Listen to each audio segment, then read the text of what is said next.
안녕하세요. 플레이입니다. 그저께였죠. 굉장히 중요한 뉴스가 있었죠. INX가 리퍼블릭에 완전히 인수된 일이 있었습니다. 그거랑 하나 추가해서 뉴스 두 가지를 오늘 좀 전달해 드리려고 해요. 원래 해외 뉴스들을 갖다가 편집만 하면 되는 상태였는데 제가 조금 몸이 안 좋아서 좀 쉬었습니다. 그래서 그걸 먼저 전달을 드리기 전에 지금 많은 분들이 굉장히 혼란스럽고 또 궁금하셨던 부분이기 때문에 인수 완료된 소식하고 또 하나 먼저 소개해드릴 소식은 이제 STO 시장이 열린다라는 걸 갖다가 좀 전달해드리고 싶어요. 우리나라에서 정무위의 법안 소위로 통과될 가능성이 높다. 그래서 중요한 건 뭐냐면 올렸을 때 가타부타 싸울 수 있거든요. 근데 토큰 증권 법안은 여야 간 이견이 없어요. 이거는 이제 STO 서밋 할 때 민병덕 의원님이나 여러분들 오셔서 동일한 말씀을 해주셨고요. 그리고 당국이 연내에 조각투자 장외거래소 예비인가를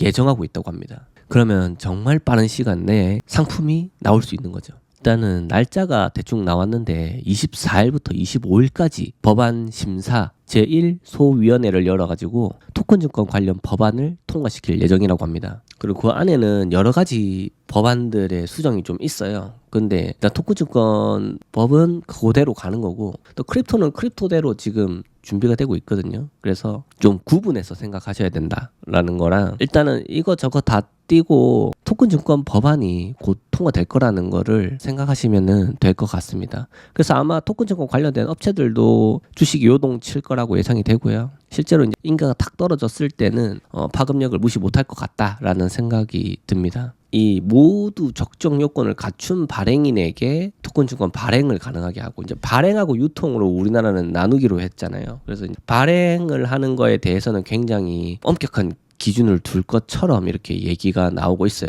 좀 보수적으로 생각하시는 것 같았어요. 아직까지는. 근데 기본적으로는 제한 사항을 충족할 경우에는 토큰증권 발행이 가능하도록 하겠다는 거고 돈을 생각하면은 많은 업체들이 사실 유통을 하고 싶어 하겠죠. 그래서 유통에 대해서도 좀 관심을 가질 필요가 있습니다. 유통을 하는 플랫폼이 어디냐? 그러면 거기가 조금 각광을 받겠죠. 그리고 법안 자체가 아까 말씀드렸던 것처럼 이견이 없어요. 여야가. 그래서 오르기만 하면은 통과가 가능할 건데 오를 거냐 안 오를 거냐가 지금 7월부터 이렇게 밀렸었어요. 법안이 계속 밀렸는데 연내에는 될 거라는 생각을 저도 하고 있고요. 그래서 11월에 이번에는 꼭 통과됐으면 좋겠다라는 생각을 합니다. 그리고 업계에서도 좀 기다리기만 한 게 아니라 이미 3개 컨소시엄이 있거든요. 이 3개 컨소시엄이 장외 거래소 예비 인가 신청을 준비하고 있다는 거죠.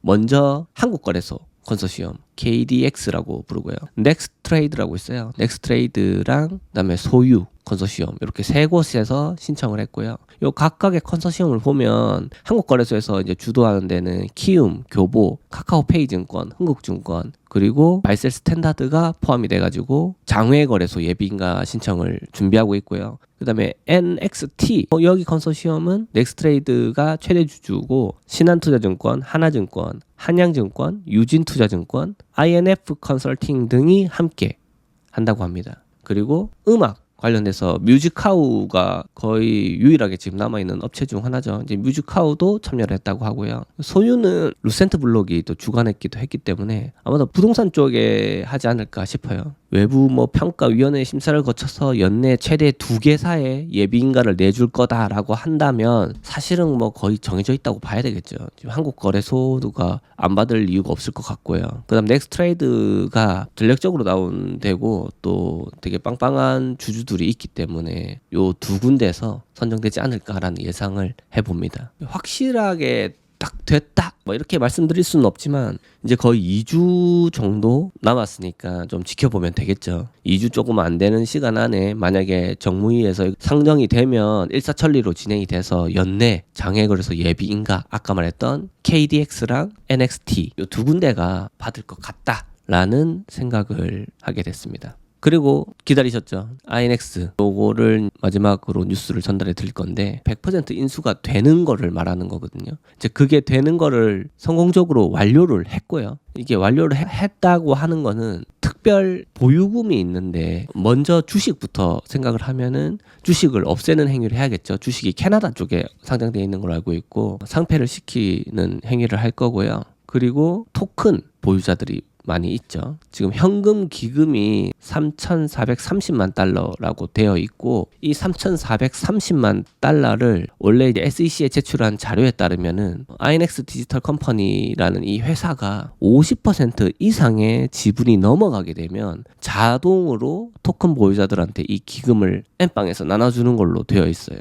그래서 지금 100% 인수가 완료됐기 때문에 당연히 이 돈을 돌려주게 돼 있고, 여기 뉴스에는 지금 보면은 72시간 이내에 지급된다고 되어 있죠. 72시간이면은 아마 금요일 저녁쯤이 될 걸로 예상됩니다. 근데 일단 기본적으로 생각해야 되는 게 SEC에 처음 제출했던 그 자료에는 한 달 이내에 배분한다고 되어 있었거든요. 그래서 이게 한 달 이내에 된다고 했는데 3일 만에 준다고 하니까 과연 이게 가능할지, 가능하다면 미리부터 준비를 했다는 거겠죠. 일단 그 부분을 좀 생각해야 될 것 같고, 그리고 아직도 레일은행에 등록이 안 돼 있는 분들도 분명히 있을 거예요.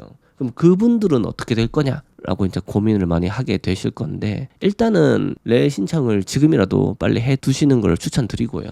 그리고 어떻게 됐든 간에 한 달 안에는 배당금 지급을 해야 되기 때문에 회사 입장에서도 다른 방법을 강구할 걸로 생각이 됩니다. 그래도 넉넉히 있지 말고 꼭 거래소 페이지에 접속을 하셔가지고 빠르게 배당을 받을 수 있도록 준비를 하시기를 추천드립니다. 토큰 보유자들은 그러면은 토큰당 얼마를 받게 되냐, 여기를 누르면 나온다고 하는데 어떻게 돼 있냐면 이렇게 돼 있어요. 마지막에 배당되는 토큰당 0.24145 요 정도가 배당이 된다는 얘기죠. 이 서큘레이션이 끝에 가서 갑자기 늘어난 거를 아마 보셨을 거예요. 이제 그게 해석을 하자면 임원들이 스톡 옥션을 발휘를 했다라고 저는 보이고, 이거는 뭐 좀 보시는 분들은 좀 아쉽게 생각할 수는 있지만 법적으로 봤을 때는 문제가 없을 것 같다라는 생각을 합니다. 그리고 이렇게 배당이 되면서 자연스럽게 이때까지 조금 힘들었던 분들은 배당락을 이렇게 맞게 된 거에 대해서 되게 속상하게 생각하실 건데, 저는 개인적으로 그렇게 생각하지는 않습니다. 제가 생각하는 이 회사 자체에 대한 가치는 저는 매우 높게 평가를 하고요. 제가 제 텔레그램 방이나 카카오 단체 채팅방에서 제가 말씀을 한번 드리긴 했는데, 기본적으로 이번에 이렇게 토큰이 특별 배당금을 받게 되는 것 자체를 갖다가 너무 기뻐할 필요는 없지 않나라는 생각을 해요. 저는 이제 기본적으로 이거는 어차피 약속했던 돈이 나오는 거기 때문에 우리가 냈던 돈들이 여기 쌓여 있는 거였거든요, 처음부터. 그렇기 때문에 거기서 주는 거를 저희가 당연하게 생각해야 되는 게 맞다. 회사한테 고마울 건 아닌데 기본적인 신뢰의 영역이다라고 생각을 해요. 그래서 이 신뢰가 지켜지는 것 자체도 이 업계에서는 쉽지 않잖아요. 이 신뢰가 지켜졌다라는 거는 돈을 실제로 금요일까지 받게 되면 그때 아마 할 수 있을 것 같고요. 그리고 이걸 갖다가 특별 배당을 받았다고 해서 물론 좋겠죠. 돈을 만약에 받으시는 분들이 있으면 되게 좋을 거라 생각은 드는데, 기본적으로 우리가 이 회사에게 기대를 해야 되는 부분은 이런 게 아니고, 이제 리퍼블릭한테 공이 넘어간 거잖아요. 이제 거기 임원단도 리퍼블릭 입맛대로 하게 되겠죠. 그렇게 됐을 때 과연 얼마나 리퍼블릭이 운영을 잘 해서 INX에 수익을 벌어다 줘서 INX에서 거래가 활성화된 다음에 여기서 발생하는 그런 현금 흐름, 또 오퍼레이팅 캐시플로우의 40%를 토큰 보유자들한테 배당을 할 수 있도록 하는 그 시스템을 통해서 언제 일반 배당을 받을 수 있느냐, 이게 가장 키포인트입니다. 그게 이 회사의 가치고, 그거에 대한 믿음이 조금 부족하기 때문에 아직까지는 가격이 이렇게 IPO 대비해서 많이 내려와 있죠. 근데 저는 부정적으로 생각하진 않고요. 최근에 제가 AMA 한번 해석해드린 적 있잖아요. 최근에 요 두 분 나오셔갖고 리퍼블릭 AMA를 진행을 했었는데, 거기서 나왔던 내용을 한 번 더 리마인드를 시켜드리면서 설명을 좀 드리자면, 일단은 통합하는 과정이 초반에 있을 겁니다. 이런 식으로 INX가 리퍼블릭의 통합이 이제 완전 될 거고요. 시스템적으로는 계속 진행 중이었다고 했거든요. 그러면은 이게 통합이 되게 되면은 어떤 그림을 그릴 거냐, 의미 있는 통합이 26년도 내년도 중반쯤에 나올 거고, 그 의미 있는 통합이 나오고 나서 그거는 완전한 통합을 의미한다고 봐요. 전 개인적인 생각인데, 플랫폼이 완전히 리퍼블릭 앱이나 앱이 유지될 수도 있겠죠. 어떻게 될지는 모르겠는데, 어떤 특정한 앱이 생기든지 그 앱을 통해서 한 번에 사고 팔고 돈을 주고받고 AML, KYC 같은 게 진행이 되겠죠. 그런 거에 대해서 불편하다고 말씀하시는 분들은 그건 좀 말이 안 돼요. 이게 증권이고 우리가 실명 인증이나 이런 걸 당연히 해야 되는 부분이기 때문에 그거는 하는 게 맞다고 생각하고요. 그리고 그 시스템적으로 완전히 통합이 된다면 그 다음 후반부에는 글로벌 통합을 하겠다. 이게 뒤에도 나오겠지만 리퍼블릭 유럽을 통합하는 거거든요. 리퍼블릭 유럽까지 통합을 하게 되면은 상품군은 압도적으로 많은 거래소가 될 거예요. INX가. 그리고 이제 리퍼블릭에서도 앤드류가 이제 뉴스에 나가서 그런 얘기를 했죠. 거래소에서 여러 가지 상품들을 갖다가 소개를 드릴 건데 그게 실질적으로 10원도 받지 않을 거다. 수수료를. 그러면 그 수수료를 어떻게 돈을 벌 거냐. 그렇게 제공하는 서비스에 대해서 어떻게 돈을 벌 거냐라고 사회자가 질문했는데 그게 폭스 비즈니스인가 그랬던 것 같은데 앤드류가 뭐라 했냐면 앤드류는 코 CEO입니다. 리퍼블릭에 저랑 그때 사진 찍었던 요분 코 CEO 리퍼블릭에 사실상 운영하는 수장이라고 보시면 돼요. 코 CEO고 요분이 이제 인터뷰를 하면서 얘기를 했던 게 그거였어요. 결국에는 리퍼블릭은 돈을 거래 수수료로 벌 거라고 했어요. 이 거래 수수료는 INX에 귀속될 거거든요. 그 부분에 대해서는 한번 지켜봐야 돼요. 굳이 따지자면 여기서 발생하는 현금 흐름에 따라서 돈이 발생할 거잖아요. 그 발생하는 거에 대해서 60%는 리퍼블릭이 가지고 있는 거고요. 40%에 대해서 배당이 이루어지는 거거든요. 배당이 이루어진 돈 자체는 아마 마이너스로 잡힐 거고 그게 그 내년에는 그게 이제 계산이 될 거예요. 누적으로 되는 거죠. 계속 어드저스티드가 계속 될 거예요.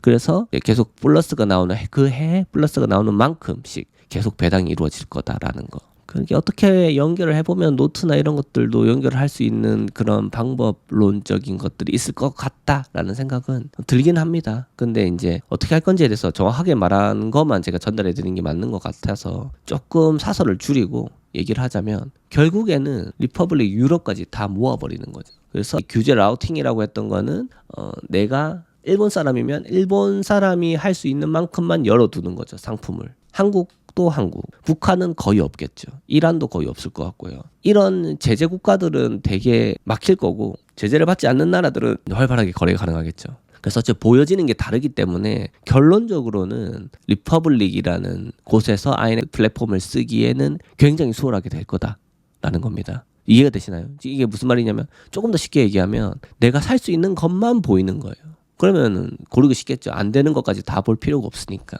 그런 거다라는 거. 그리고 리퍼블릭에 등록되어 있는 유저가 한 300만 명 정도 돼요. 그래서 긍정적인 시너지를 좀 내지 않을까. 유럽까지 합쳐진다는 거. 그거까지 생각하면은 제 생각은 27년도에 어떤 퍼포먼스가 팍 나올 거라고 생각하진 않고요. 지금 26년도는 실제로 아까 말했던 이 작업들이 실제로 이루어지는지 보는 게 초점일 겁니다. 또 우리가 눈을 불을 켜고 봐야 되는 거는 어떤 상징적인 첫 상품이 나오는지 그리고 의미 있는 통합 얘네들이 말하는 게 아마 시스템적인 것 같으니까 시스템적으로 어떻게 UX 뭐 이런 게 좀 개선이 많이 되는지 그런 것도 좀 봐야 될 것 같고요. 그리고 유럽이 실제로 통합이 26년 후반부에 되는지. 그래서 내년은 되게 단련하는 시기라고 생각을 해요. 그래서 수익이 뭐 그렇게 발생할 것 같다라는 생각은 사실은 하지 않고요. 오히려 운영비가 더 들 수는 있겠죠. 일단은 그렇게 될 것 같고 그 이후에 얘네들이 만들어 놓고 안 쓰진 않을 거고 얘네들의 사실은 주 수입원이 될 수 있거든요. 그렇기 때문에 리퍼블릭 입장에서는 플랫폼을 활성화시킬 수밖에 없다. 저는 그렇게 생각합니다. 뭐 이거를 음해하는 것처럼 얘기하시는 분들이 있는데 별로 신빙성 없는 얘기예요. 뭐 그렇게 해서 저는 뭐 그렇게 생각하진 않습니다. 그렇게 할 것 같으면 아마 말을 그렇게 하진 않았을 거고 이 플랫폼을 쓰는 것 자체가 이 라이센스를 활용하는 거기 때문에 그 구속력은 토큰 보유자들한테 있어요. 그렇기 때문에 INX 토큰 보유자들은 권리가 계속 가지고 가게 된다. 그러니까 뭐 걱정 안 하셔도 된다. 이런 얘기를 드리고 싶습니다. 개인적인 바람은 27년도부터 이제 활성화되면서 마이너스로 지금 80밀리언인가요? 지금 그 정도 마이너스 된 것 같은데 그게 한 최소 28년? 그때까지는 좀 깎였으면 좋겠다. 마음 같아서는 더 빨랐으면 좋겠는데 현실적으로 놓고 봤을 때 이게 활성화가 진짜 제대로 된다 그러면 더 빨라질 수도 있는 거고 그게 아니면은 더 늦어질 수도 있는 거고 그래서 보수적으로 생각할 때 그냥 퉁 쳐서 한 30년까지는 플러스로 전환이 돼서 의미 있는 숫자의 일반 배당금이 나올 수 있는 거를 기대해봐도 되지 않을까 그런 생각을 해봅니다. 그러면서 너무 뭐 초치는 얘기 같지만 너무 기뻐하실 필요는 없다. 지금 특별배당금은 당연히 받아야 될 돈 받은 거니까 그러실 필요는 없고 26년을 우리가 한번 잘 지켜봅시다. 리퍼블릭이 어떻게 하는지. 그리고 리퍼블릭의 앤드류 또한 좋은 분이고 만나서 이야기를 좀 했는데 역량도 있고 친분 관계도 여기저기 넓고 두텁고 또 미국 정부에서도 인지를 하고 있는 만큼 리퍼블릭이 굉장한 회사인 거는 틀림없기 때문에 한 번 더 기대를 해보면 좋을 것 같다. 그런 생각을 하면서 오늘 영상은 여기서 마무리하도록 하겠습니다. 다음번에는 해외 뉴스 녹화했던 걸 갖다가 다시 편집해서 전달해 드릴 거고요. 저는 그럼 이만 물러나도록 하겠습니다.